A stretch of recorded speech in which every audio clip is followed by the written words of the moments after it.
একটা দেশি মুরগি কিনে খেতে আমি আজও পারিনি। একজন প্রাইমারি স্কুলের শিক্ষিকা হয়েও একটা দেশি মুরগি খাওয়ার সামর্থ্য আমার নেই, ঢাকার বুকে শিক্ষক আন্দোলনের মঞ্চে দাঁড়িয়ে মাত্র কয়েক সেকেন্ডের বক্তব্য, আর তাই যেন ভাইরাল হয় সামাজিক যোগাযোগ মাধ্যমে।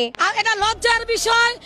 চলতি সপ্তাহে চাঁদপুরের সিনিয়র সহকারী শিক্ষিকা শাহিনুর আক্তার শ্যামলের এমন মন্তব্যে ক্ষোভে ফেটে পড়েন নেটিজেনরা। ঠিক সেই সময় একটি নতুন তথ্য সামনে আসে যে শিক্ষিকা ফার্মের মুরগির গন্ধ বয়ে বেড়ানোর কথা বলছেন, তারই নাকি রয়েছে 5 তলা ভবন, বিউটি পার্লার সহ একাধিক সম্পদ। মুহূর্তেই বিষয়টি নিয়ে শুরু হয় তুমুল আলোচনা সমালোচনা।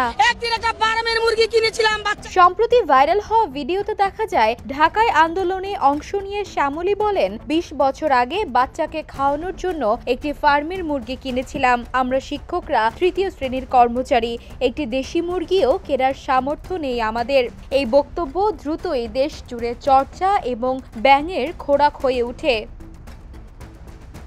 কিন্তু স্থানীয়ভাবে খোঁজ নিয়ে যা জানা গেছে তা আরো বিস্ময় তৈরি করেছে। শাহিনুর আক্তারের পরিবার সচ্ছল। তার বড় ভাই সালাউদ্দিন মোল্লা ঢাকা জগন্নাথ বিশ্ববিদ্যালয়ে চাকরি করেন। ছোট বোন সোহেলি চট্টগ্রামে একটি প্রাথমিক বিদ্যালয়ের শিক্ষিকা। নিজ এলাকায় তার একটি একতলা বাড়ি রয়েছে।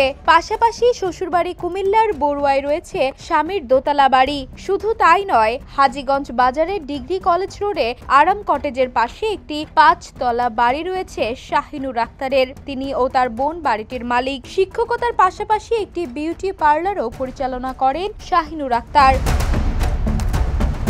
আলোচিত এই শিক্ষিকার গ্রামের বাড়ি চাঁদপুরের ফরিদগঞ্জে। স্বামী একটি উচ্চ মাধ্যমিক বিদ্যালয়ের প্রধান শিক্ষক। 2 সন্তানের জননী এই শিক্ষিকার একজন ঢাকায় কলেজে আর একজন স্থানীয় স্কুলে পড়ছে।